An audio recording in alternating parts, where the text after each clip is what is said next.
Russia's been fighting for months in a war that they thought would be over in a matter of weeks. This has led to Vladimir Putin making some pretty alarming statements, including mentioning the use of nuclear weapons to improve Russia's position in the conflict. However, Russia has recently been backing down as its forces regroup to begin the next stage of their offensive against the Ukrainian people. Putin thought he could easily take Ukraine by force using conventional means, but he has clearly failed. This is both good and bad news. It's good news because Ukrainian troops are holding their own against Russia. It's bad news because it means Putin is preparing a new war plan, one that could lead to the end of the world as we know it. Putin's new plan to win consists of several different components. Surprisingly, some of them have nothing to do with conventional fighting. The mad dictator of Russia plans to defeat Ukraine using unconventional tactics, and you might be an unwilling part of his plan. One main component of Putin's agenda as of right now is to wait. It might seem that he doesn't want the war to go on any longer, but this is partly an illusion. Putin is banking on Western nations waning in their support for Ukraine. Without European countries and the United States providing Ukraine with weapons and supplies, eventually Russian forces will be victorious. But would the nations that support Ukraine ever let this happen? The answer to this question might make you a bit uncomfortable. Right now, many countries, including the United States and much of Europe, are headed toward a financial crisis. There are several reasons for this, but the war in Ukraine and Russia's decision to cut off oil and gas exports, while also forcing other OPEC countries to reduce the amount of fossil fuels they're exporting, are some of the reasons economies around the world are in decline. These are not the only factors that are leading to inflation and economic slowdowns, but they are playing a major role. Putin sees the EU and the US's struggle to maintain financial stability as a waiting game. He's banking on Russia being able to endure long enough in the fight with Ukraine to see the NATO countries suffer economic collapse. If this happens, aid to Ukraine will likely slow or completely come to a halt. At least this is what Putin is planning on. But it isn't just the leaders and economies of the Western world that Putin believes he can wait out, it's you as well. Putin and other military leaders in Russia have said that the West is weak and will eventually either grow tired of the war or their attention will shift to something else. The scary thing is, he might be right. The way that many people around the world consume news today is by following the trends and what is fed to them via social media and algorithms. If people in other countries stop paying attention and let their support of Ukraine falter, there's a real chance that politicians will no longer feel the pressure to provide aid and support to the nation. Vladimir Putin has made it clear he's willing to wage his war for as long as it takes, and he's betting that support for Ukraine will wane long before his desire to capture the country does. And to be fair, that's probably true. As times become harder on families in the United States and Europe due to increasing energy prices, inflation, and economic slowdown, people will start worrying more about putting food on their table and paying their bills than supporting Ukraine. The ability to wait out the rest of the world until Ukraine is starved of help and support is one key component of Putin's plan to win the war. And if the last several months have been any indication, this might actually come to pass, as many NATO countries already have problems brewing at home. In the UK, Prime Minister Boris Johnson stepped down and was replaced by Liz Truss, who has now resigned after 44 days of serving as Prime Minister. In France, President Emmanuel Macron's party lost the majority in Parliament. And in the United States, the midterm elections were predictably turbulent. There's nothing wrong with new officials being elected to government. However, these drastic changes are coming at a time when the world's economic future looks more dubious than ever. Putin is watching the governments of Western countries scramble to maintain the support of their constituents. Only time will tell whether support for Ukraine wavers due to financial and political problems in the US and Europe.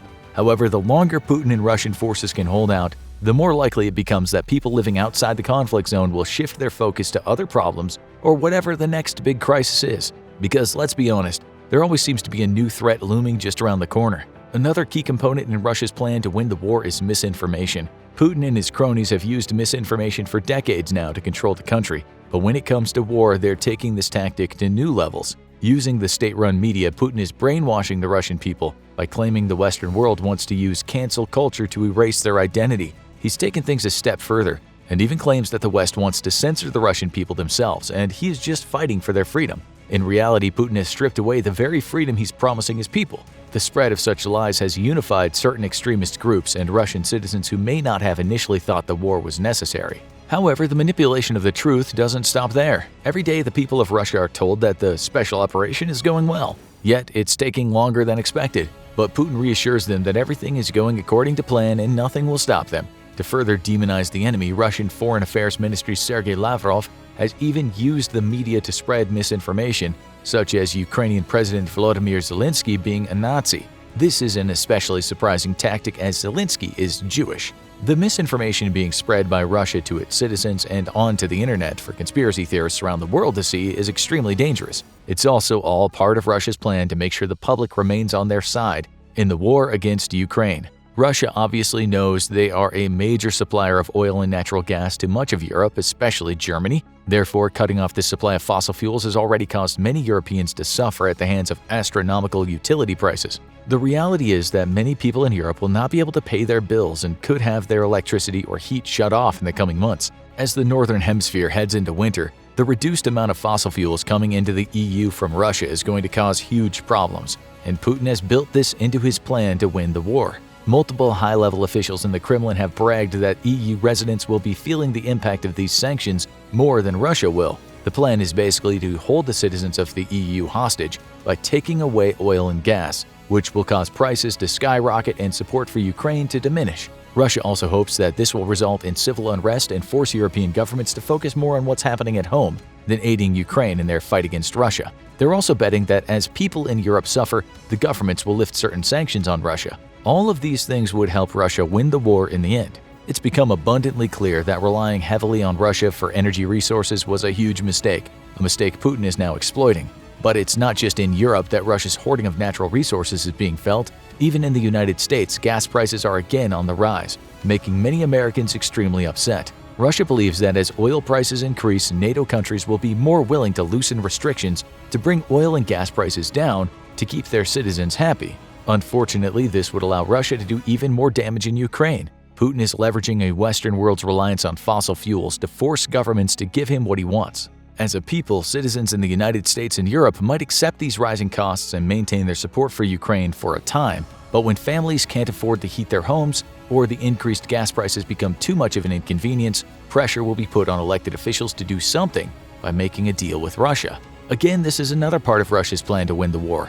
If Russia can cause enough problems and discomfort for the average person in Europe and the US, the lifelines that are being provided to Ukraine could diminish, and at that point all Putin would have to do is continue sending troops across the border and wait until Ukrainian forces ran out of supplies. Russia's also not too worried about waiting out sanctions and fighting a prolonged war because they believe one particular ally will always have their back, a country that is an economic powerhouse and more than willing to buy their oil and gas. China has the second largest economy in the world, and although they do not support the war, they're more than happy to buy resources and goods from Russia. A main part of Putin's plan going forward is relying on allies to continue buying Russian oil and gas. Russia believes that China will help compensate for any economic losses that are caused by the sanctions placed on them by the United Nations and NATO. This reliance on China is especially important for Russia, as it can secure technology and other goods necessary to keep its war machine going. China is more than willing to purchase Russian oil at a huge discount and help boost its own economy and output. However, China has made it clear that it'll take no part in the war, and it will not openly provide Russia with weapons or military vehicles. Russia needs China to keep buying its exports to fund the war, but they're also in desperate need of military equipment as well, something China so far has refused to supply. Russia's artillery, tanks, and weapons are mostly from the Cold War era, and supplies are running low. The sanctions have definitely hurt Russia's production capabilities, but Putin refuses to admit this, as it would show weakness. Instead, most Russian media outlets spread lies that China and Russia are happily working together to keep Russia's economy going while they manufacture more weapons and military vehicles to fight the war against Ukraine. This brings us to Russia's more militaristic strategies to win the war going forward. Fighting has slowed recently, but Putin claims it's all part of the plan. He reassures the people of Russia a new strategy is being put in place. It's not clear exactly what the strategy is, likely because the military leaders in Russia don't really have one. But Russia's next phase of the attack will include more soldiers. Russia has now conscripted over 300,000 soldiers to fight in Ukraine. Originally, they thought their initial force would be enough to decimate the enemy, but this clearly wasn't true. At the beginning of the war, Putin decided this mass mobilization of Russia's army wasn't necessary. Many in the Kremlin disagreed with the decision, but Putin didn't listen. In his new plan, Putin is pivoting to what was recommended to him by his advisors months ago and sending more troops to Ukraine.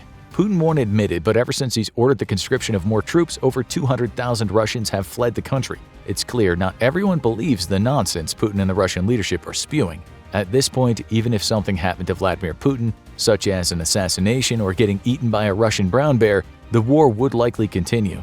This is because the Kremlin has invested so much into the war and believes that they have the right to take Ukraine and incorporate it back into the motherland. Young men and women will continue to be drafted into the Russian army without a choice as part of Russia's plan to defeat Ukraine. However, Russia has also been threatening to use a weapon so terrible it could lead to World War III. And unfortunately for the rest of us, this too is part of their plan to win the war. Russia's made it clear that using nukes is not off the table when it comes to winning the war in Ukraine. For now, Putin has only talked about using tactical nukes, which are around 1 kiloton and have a blast radius of about 50 meters. Anyone within half a mile of the explosion would likely receive a large dose of radiation, resulting in a 50% mortality rate. This is much smaller than strategic nukes, which can be over 1,000 times more powerful. However, the use of tactical nukes would change the course of the war completely and could result in the end of the world. In Russia's plan, it seems most probable that tactical nukes would be used if Russian forces were pushed back by Ukrainian soldiers. In this scenario, a tactical nuke could be launched from an artillery cannon or via short-range missiles from a battleship or submarine. The fallout wouldn't be nearly as large as that of a strategic nuke, but the surrounding area would become irradiated. The bigger problem with this part of Russia's plan is that it would provoke NATO to take immediate action. The United States and Europe cannot and will not allow Putin to use a nuke unpunished. There would need to be some kind of response, and although Putin knows this, he still believes that Western countries don't have the backbone to stand up to Russia. This might be true, as most of the world does not want a nuclear war to break out, but using nuclear weapons would most likely result in some kind of militaristic response by NATO. Although NATO might not actually need to retaliate, because if Russia did use a tactical nuke in Ukraine, almost every country on the planet would turn against them, including China. China has already made it clear that they adhere to a strict no-first-use nuclear doctrine, which means nukes should only be used for defensive purposes. This is not how Russia plans to use them. It's unclear if Russia would be willing to suffer the consequences and become a global pariah just to keep Ukrainian forces from pushing them out of their territory, but Putin may not have a choice. The main and most important part of Putin's plan is to win the war at all costs by using any means necessary. The reason for this is that if Russia does not win, Putin will fall from power and will most likely be executed for his failures. Obviously, this is the last thing he wants, which makes Vladimir Putin the most dangerous man in the world. There are ways that Russia as a country could get out of the war, but Putin would forfeit his life under these circumstances. Therefore, the only part of Putin's plan that cannot be changed is that he must win. As Russia reassesses its approach to the war, Putin will make sure that no matter what actions are taken, it makes him look strong in the eyes of the Russian people. This is why, rather than try to negotiate, Russia is doubling down on fighting by deploying more troops and trying to weaken the countries supplying Ukraine with weapons and resources. Even if the war in Ukraine becomes unwinnable, Russia will likely fight to the last man, because if they don't, everyone in the Kremlin right now would either be exiled or put to death. The scariest part about this scenario is that it's reminiscent of the spot German leadership was in during World War I. Kaiser Wilhelm II and his advisors all realized the war was unwinnable, but they continued to order their troops to fight for years. This was because they all understood that if Germany lost, their administration would be overthrown and a revolution would take hold of the country. As we now know from history, this is exactly what happened. Putin and his allies also know that if Russia fails to secure Ukraine, a similar revolution could happen in their country. It might not lead to Nazism, but there would be a shift in power, and Russia could even become a capitalist democracy, something that would be worse than death for some Russian government officials. Putin and Russia's leadership are incredibly dangerous for this very reason. That's why their plan to win the war isn't so much a plan as do whatever it takes to secure victory, even if it means starting a nuclear war. That being said, a part of Russia's plan to win does involve some sort of diplomacy. If Putin could secure enough military victories and concessions from Ukraine to spin his failures as a victory, he might be willing to end the war using diplomatic means. Right now, this doesn't seem likely to happen. However, part of Putin's plan does rely on him being able to negotiate at some point, especially if Ukraine continues to do as well as they have been in the war. In Russia's timeline, if they do not conquer Ukraine for the next year or two, there's a contingency plan. In order for Russia to come to the table for peace talks, some other parts of Russia's plan need to come to fruition first. The most important one is that Europe needs to descend into economic and political chaos, so they stop lending aid to Ukraine. If this does not happen, Russia will not have a strong bargaining position at the table. For Putin, this would be unacceptable. However, if all goes according to plan, Russia will have advanced further into Ukraine, and only a handful of resistance forces will be left to deal with. At that point, Putin could make an argument that Ukraine was all but his and head to the negotiating table to end the fighting.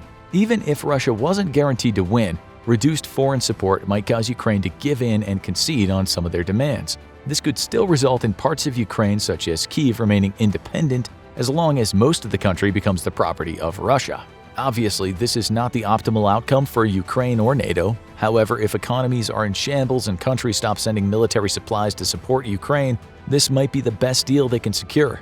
It's a scary thought, but Russia could theoretically wait out Ukraine and the rest of the world. If they continue to reduce the oil and gas flows being exported from OPEC countries under their influence, a very real global crisis could develop. These are all things Putin is banking on for his plan to come to fruition. However, the leadership of Russia may want to enter negotiations as soon as possible because the massive mobilization of their forces is incredibly unpopular with its citizens. Most join the military when conscripted because they're afraid of what will happen if they refuse. Others flee the country. Overwhelmingly, the Russian people do not want to be forced to fight the war with Ukraine. Right now, using misinformation tactics, Putin can still justify the war as a means to an end that'll protect Russia's way of life and culture. If Ukraine is allowed to join the EU or become allies with the West, then it's only a matter of time before NATO invades Russia and forces everyone to become a capitalist, or so Putin says. After years of fighting, this argument likely won't hold enough weight, which is why Putin might be willing to come to the table as long as he can save face. If Ukraine is still in a strong position to negotiate, Putin will never sit down and try to come to an agreement. This is because it'll lead to his fall from power and likely cost him his life. Most experts agree that at this point, Putin's just trying to strengthen his bargaining position, and eventually he'll come to the table. However, there's still a very real possibility that if Putin feels he'll lose the war, he could enact the most radical part of his plan to defeat the Ukrainians by launching nuclear weapons. It's terrifying, but if Putin had to choose between losing power and obliterating the world through nuclear war, he might just be crazy enough to choose nuclear holocaust. No matter which way you look at it, Putin's plan is a mess. It hinges on a lot of things going right for Russia and a lot of things going wrong for the rest of the world. It's not to say that his plan won't work. There's a very real possibility that people will grow weary of the war, and support for Ukraine will fade. This would be terrible, but the longer the war lasts, the worse things will get due to economic decline and shortages of oil and gas, and the more likely people are to stop caring about Ukraine. So the question now becomes, can Russia outlast Western countries and eventually wear down NATO and Ukraine? As of right now, around 70% of Germans support their country giving aid to Ukraine, even if it means higher energy prices over the next few months. However, it'll be interesting to see what that number will look like if this winter is particularly cold and people can't afford to heat their homes. Around 72% of Americans support providing further military aid to Ukraine, but again, as gas prices increase, this number could become lower, which is what Russia's plan for winning the war is predicated on. Around 58% of Americans have said they think the United States government should support Ukraine for as long as it takes to defeat Russia. Much of the sentiment likely carries over from the Cold War era. However, almost all Americans agree that what Russia is doing is wrong. The problem is that if the world doesn't continue to pay attention to the crisis happening in Ukraine, Putin could literally get away with murder. At the rate things are going, it seems like the war could last for years, and many don't think Russia can maintain its current military push after years of sanctions and the boycotting of Russian goods. This will quickly start to affect the average Russian citizen, and Putin may need to shift his focus on domestic matters as life gets even harder. Currently, he holds too much influence and power for an uprising to be successful, but as military forces and machinery are depleted from the war with Ukraine, Putin may find that his plan to win falls apart, and people of Russia start to hold him accountable for his actions. If we do not want Russia's plan to win the war to succeed, we cannot forget about what's happening. This is what Putin is banking on, and as long as the world stays unified behind Ukraine, there's a chance that Putin will find himself at the mercy of his own angry citizens. Now watch Ukraine's plan to win the war, or check out what if the US invades Russia day by day.